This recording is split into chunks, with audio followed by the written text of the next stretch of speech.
योगिनी एकादशी व्रत कथा। नमस्कार भाइयों बहनों और मित्रों, जय माँ गायत्री। आप सभी का मेरे YouTube चैनल शुभकर्मा ही अष्टों में स्वागत है। आज की इस वीडियो में सुनेंगे योगिनी एकादशी व्रत की कथा।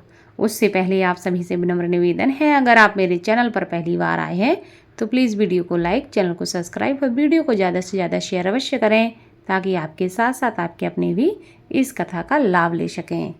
इस कथा को सुनने मात्र से 88,000 ब्राह्मणों को भोजन कराने का फल प्राप्त होता है। हमारे हिंदू धर्म ग्रंथों में प्रत्येक एकादशी का अपना अलग अलग महत्व बताया गया है। इन्हीं अलग अलग विशेषताओं के कारण इनके नाम भी अलग अलग रखे गए हैं। प्रत्येक वर्ष में 24 एकादशियां होती हैं। मलमास की एकादशियों को मिलाकर इनकी संख्या 26 हो जाती है। इन्हीं एकादशियों में एक एकादशी आषाढ़ मास की कृष्ण पक्ष की एकादशी है, जिसे योगिनी एकादशी के नाम से जाना जाता है। योगिनी एकादशी का उपवास रखने से समस्त प्रकार के पापों का नाश हो जाता है तथा इस लोक में भोग भोग कर मनुष्य परलोक को प्राप्त होता है। योगिनी एकादशी व्रत एक ऐसा व्रत है जिसको करने से भगवान विष्णु की विशेष कृपा प्राप्त होती है। भगवान विष्णु को एकादशी का व्रत सबसे अधिक प्रिय है, इसलिए जो भी मनुष्य एकादशी का व्रत करते हैं उन पर भगवान विष्णु की विशेष कृपा होती है और उनके जीवन के समस्त प्रकार के संकट और कष्ट दूर होते हैं और जीवन के सभी मनोरथ पूर्ण होते हैं।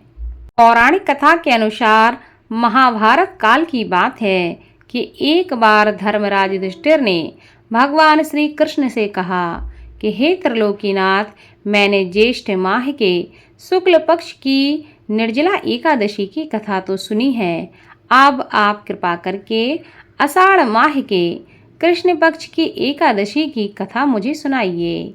इस एकादशी का नाम तथा इसका महात्म्य क्या है, सो इसको विस्तार पूर्वक मैं सुनना चाहता हूँ। तब भगवान कृष्ण ने कहा कि हे पांडुपुत्र, आषाढ़ माह के कृष्ण पक्ष की एकादशी का नाम योगिनी एकादशी है। इसके व्रत करने से समस्त प्रकार के कष्ट समाप्त होते हैं। यह व्रत इस लोक में भोग तथा परलोक में मुक्ति को देने वाला है। हे धर्मराज, यह एकादशी तीनों लोकों में प्रसिद्ध है। इसके व्रत से सभी तरह के पाप नष्ट हो जाते हैं। मैं तुम्हें पुराण में कही हुई एक कथा सुनाता हूँ, सो उसको ध्यानपूर्वक श्रवण करो। कुबेर नामक एक राजा अलकापुरी नाम की एक नगरी में राज्य करता था। वह भगवान शिव का भक्त था। उनका हेममाली नामक एक यक्ष सेवक था जो पूजा के लिए फूल लाया करता था। हेममाली की विशालाक्षी नाम की एक अति सुंदर स्त्री थी। एक दिन वह मानस सरोवर से पुष्प लेकर आया, किंतु कामासक्त होने के कारण पुष्पों को रखकर अपनी स्त्री के पास चला गया।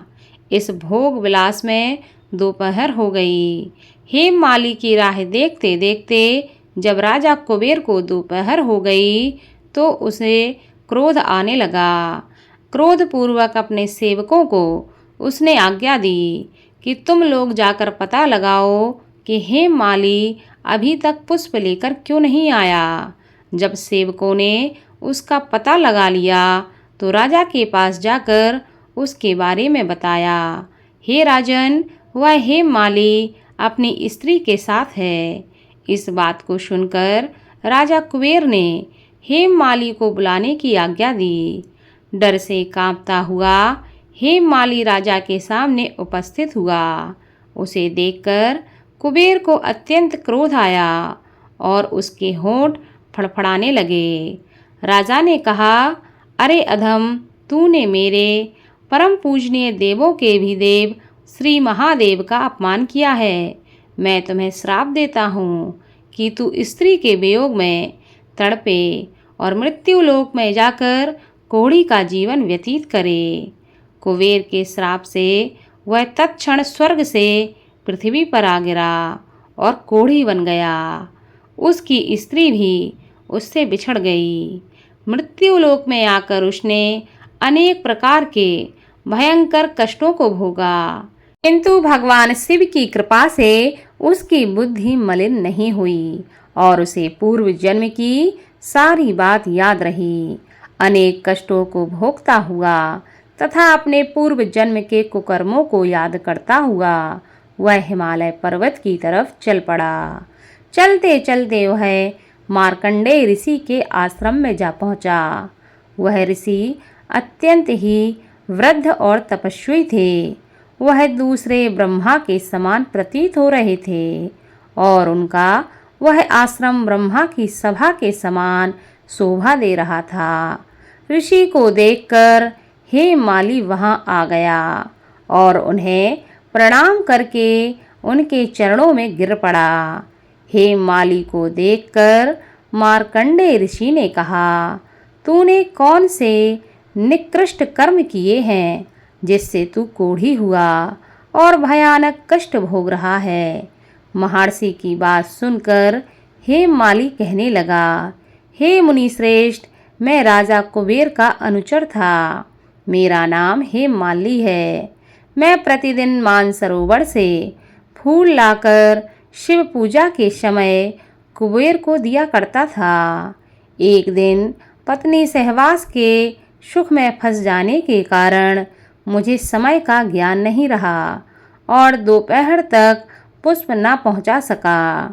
तब उन्होंने मुझे श्राप दे दिया कि तू अपनी स्त्री का वियोग सहेगा और मृत्युलोक में जाकर कोढ़ी बनकर दुख को भोगेगा।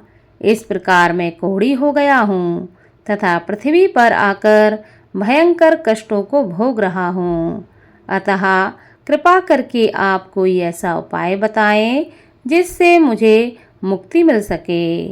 मार्कंडेय ऋषि ने कहा, हे हेममाली, तूने मेरे सम्मुख सत्य वचन कहे हैं, इसलिए मैं तेरे उद्धार के लिए एक व्रत बताता हूँ। यदि तुम आषाढ़ माह के कृष्ण पक्ष की योगिनी नामक एकादशी का व्रत विधि पूर्वक करोगे तो तुम्हारे सभी पाप नष्ट हो जाएंगे।